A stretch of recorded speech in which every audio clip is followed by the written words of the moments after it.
India-UAE Comprehensive Economic Partnership Agreement or CEPA, which came into effect on May 1st, is a significant milestone in the trade relations between the two countries. The UAE is currently India's third largest trading partner with bilateral trade valued at $59 billion in 2020. It is also India's second largest export destination with estimated exports of $29 billion in 2020. The UAE and Dubai in particular have a huge Indian diaspora and a large market for products like textiles, gems, jewelry, leather, footwear and food items, all of which are labor-intensive industries that will lead to increased job opportunities and promote tourism. Under CEPA, Indian contractual service suppliers can stay in the UAE for up to 90 days, and it is expected to boost the total value of bilateral trade in goods to over $100 billion and trade in services to over $15 billion within 5 years. Hello and welcome to Leaders of Tomorrow's week-long special series coming to you from on the ground in Dubai, bringing you the voices that matter from government and from entrepreneurs who have called this home. I'm Sananda Jayaseelan. On the show tonight, our highlight of this week is a conversation with the Minister for Foreign Trade in the UAE government, Dr. Thani Al Zeyoudi.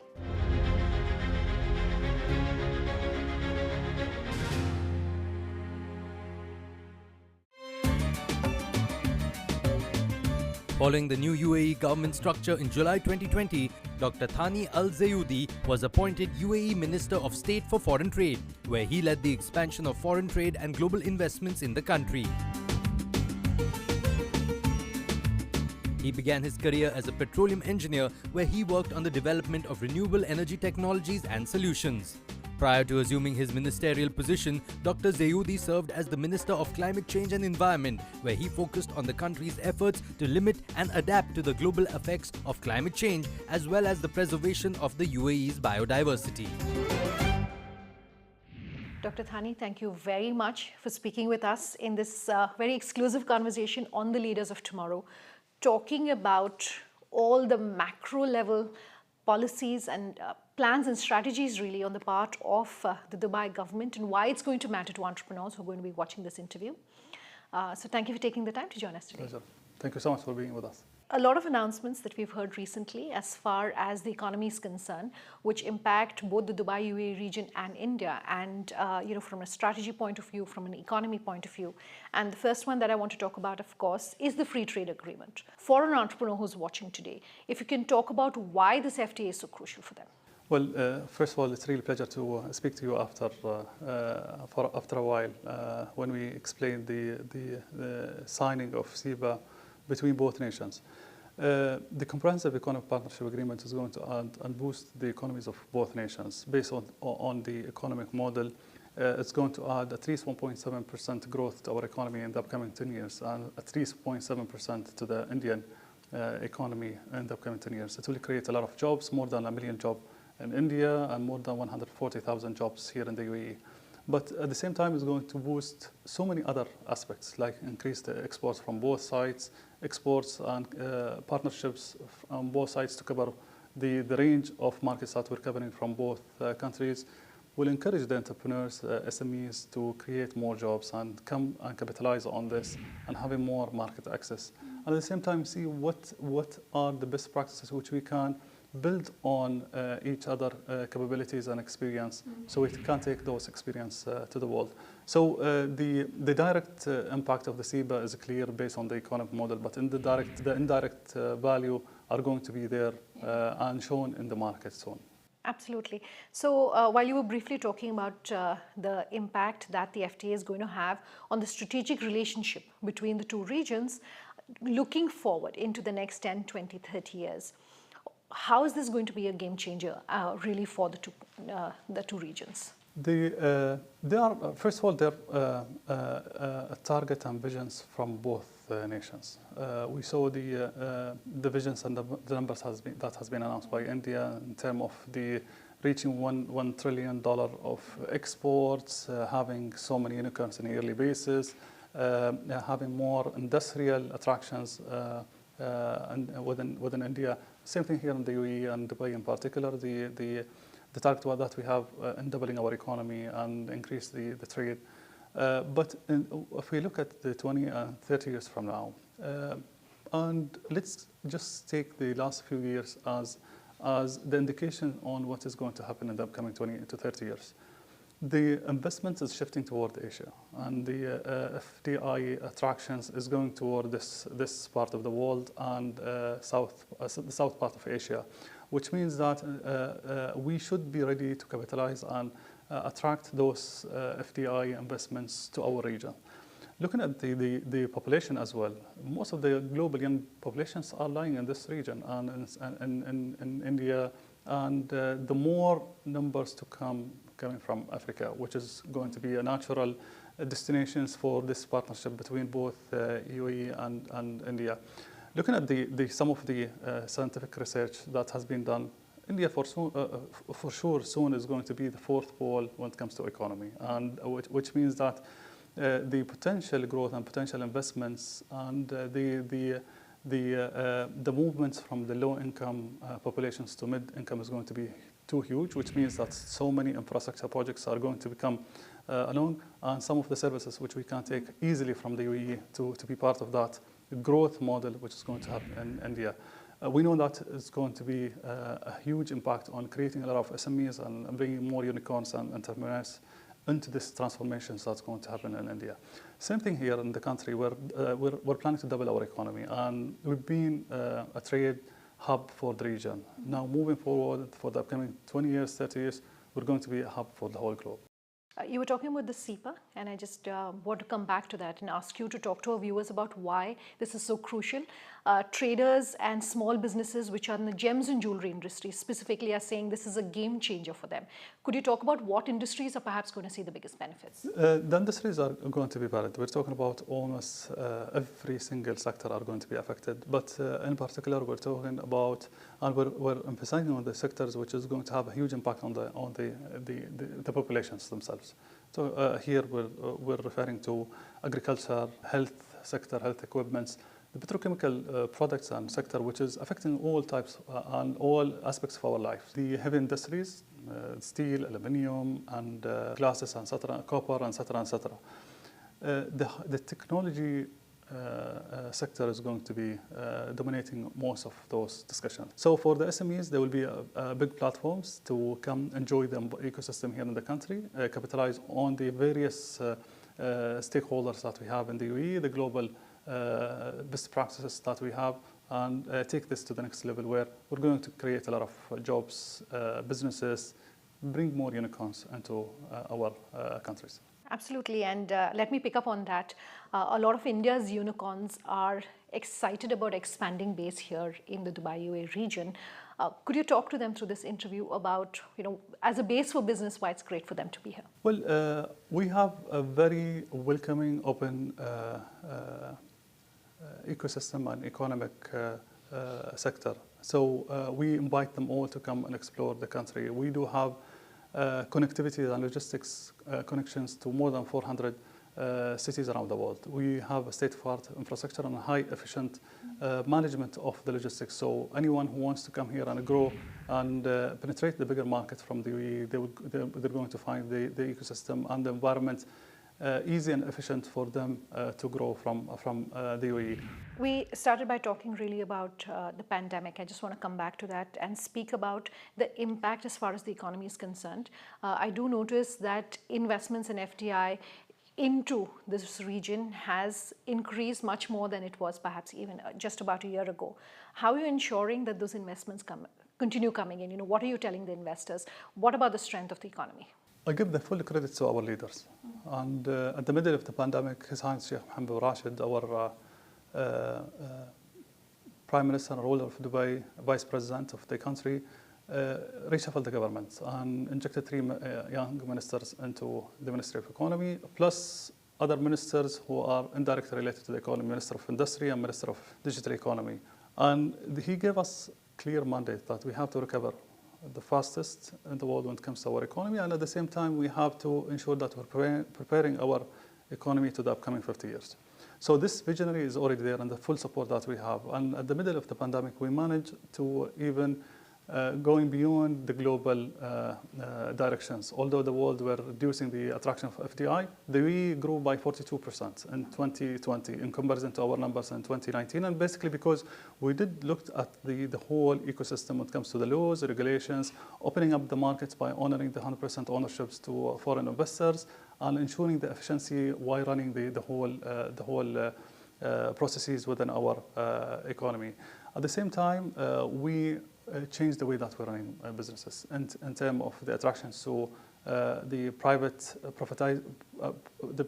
investments into our governmental assets, and at the same time coping with the new technologies and welcoming the international and the futuristic companies to come and pilot their businesses here by having the reg lab within the country and considering the country as a lab for their investments. We start seeing movements of cryptocurrencies companies to the country, digital companies to the country, seeing more fintech companies to the country, and trying to capitalize on the ecosystem that we have and going to the bigger markets, especially Africa and central part of Asia. Speaking of the pandemic, a lot of people in India ended up losing jobs, especially the ones who are in the formal economy, and it took a combination of effort between private industry and the government to ensure that livelihoods didn't suffer. Could you talk to us about some of the efforts perhaps that were taken here? What we have done in the UAE to ensure that people are not laid off throughout the pandemic is the stimulus packages that we injected into the market to ensure that the liquidity is already there. We injected more than $150 billion into the financial market. We gave so many reductions on the fees, the governmental commitments or compulsory fees that the companies has to pay for the governments. One of the game changers that we have done is ensuring the balance between both the health sector and the economy. And we did not keep the lockdown for very long. And keeping that is going to be harmful, not for the big corporations, but also for the SMEs. So what we did is we opened up the market quickly, and we ensured that the measures of the health measures are applied rightly within those SMEs places. We start seeing the businesses coming back quickly, much quicker than the rest of the world. We managed to do that, and we start seeing the full recovery in 2021, and we hopefully in 2022 we're going to continue the growth mode that we set for ourselves to achieve our targets. Dr. Thani, I have to take a quick commercial break on that note. Do stay tuned for those of you watching at home. We're back in just a moment.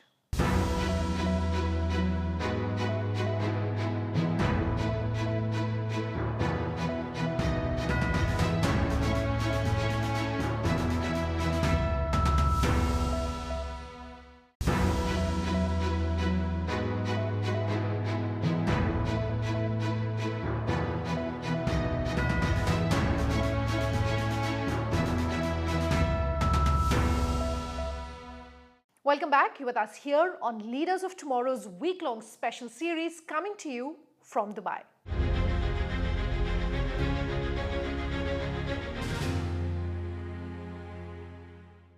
So I also want to talk about the availability of talent here in the Dubai UAE market across different industries and sectors. And here on the Leaders of Tomorrow, through this entire special series, we're going to be meeting with some of the best examples really of talent and finding the right talent for different industries. But could you talk to us about what perhaps the government is doing to encourage and nurture this talent?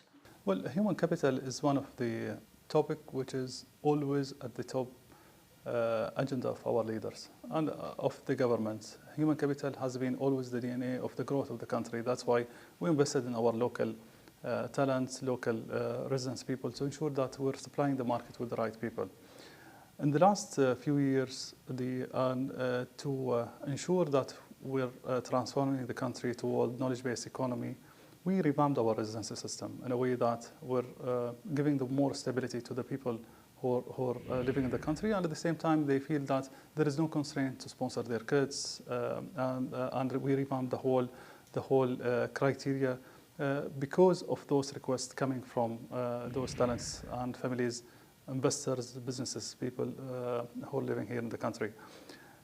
What we have done based on the directions of our leaders, we start giving the golden visa, the 10 years visa. for those people to feel that they're part of the country. So those systems has been applied in a way that to ensure the talents are feeling that the UAE is their home. For sure, we did another changes on the retirements. People who want to retire and stay here in the country, they're welcome. People who are retired from abroad, they want to come here and share and apply their experience within the country as well. They're welcome. So we revamped and relaxed the system in a way that we ensure the right people are already available and the accessibility for the big companies are there to reach out to those experts, skilled, talent people within the market. One way that this region ensured that it was showcasing really that it was business as usual in some sense, keeping of course all COVID protocols in mind, was Expo 2020, bringing together 190 countries, if I'm not mistaken, onto one platform in the middle of the pandemic.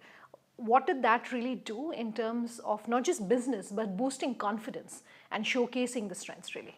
Well, hosting Expo at the middle of the pandemic sent a very strong message and complement the main theme that connecting mind creates future. And it sent a very strong message to everyone that some of the practices which we saw globally during the pandemic, that working in silos and isolations, closing the borders, does not work on a longer term. And Expo showed the world that by working together, we can do so many things much better to our people, to the humanity of the earth. Businesses benefited a lot from Expo, and based on some of the studies which we had conducted through Dubai Chamber, there was more than 65% new businesses has been introduced into the market, and more than 70% growth already happened because of the Expo. And yes, the survey has been done based on businesses in Dubai, but we know that the effect is in a bigger scale. We saw so many countries coming here doing deals with other countries through Expo. It showed that there is a huge potential. We can bring the world together, and we can work with the world to moving things forward, bypassing those barriers and obstacles, which is usually has a short-term benefits, but in a longer term, it's more harmful in the way that we're running businesses. So what is also particularly exciting about the Expo was, of course, the India Pavilion, where you had entrepreneurs who could showcase really their strengths and their skills. Just talk to us about that. Well, I had the pleasure to visit the Indian pavilions many times, and I attended the inaugurations of the local states in many weeks throughout the 6 months. The beauty about the Indian pavilion is that it's cohesiveness in bringing all states together and bringing the culture, business opportunities, and the potential of the relation between the states and the UAE and the whole country with the UAE.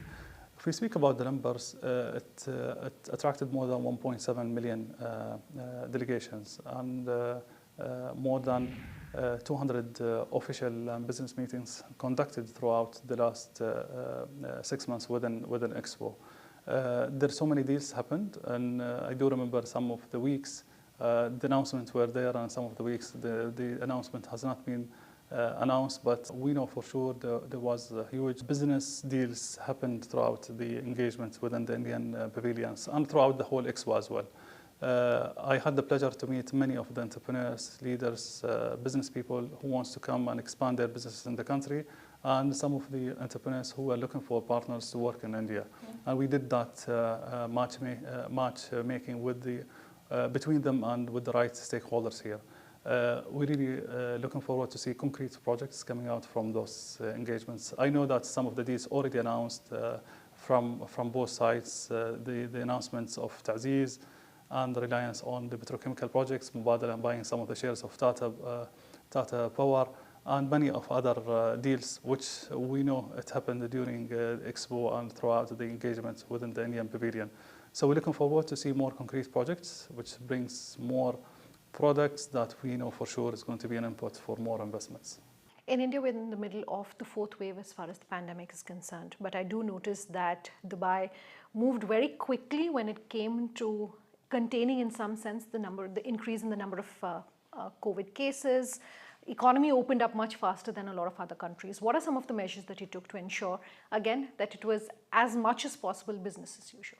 There are so many measures which we have done in the country. The first one is the high number of PCR tests that we do on a daily basis. And until now, we haven't stopped that practice to ensure that we test as many people as possible, so we can ensure the contaminations of the spread of the virus.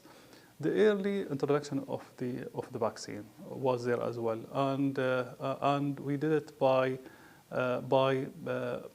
taking the vaccines by the leaders first, to send a strong message to everyone that the leaders are at the forefront of this, and they're going to be the first ones, them and their kids, taking the vaccine, which encouraged most of the people to go and feel that this is something which is going to be positive into their health, it's going to protect them, so they start taking the vaccine. Okay, and you've done a fantastic job of ensuring that that's happening. Dr. Thani, thank you once again for taking the time to speak to our entrepreneurs about everything that's changing here as far as the Dubai UAE market is concerned and why it matters to India's entrepreneurs. Thank you so much. All right, out of time on today's interview. If you have any feedback for us, we love hearing from you. Our contact details on your screens as we speak. Thanks for watching. Have a good night.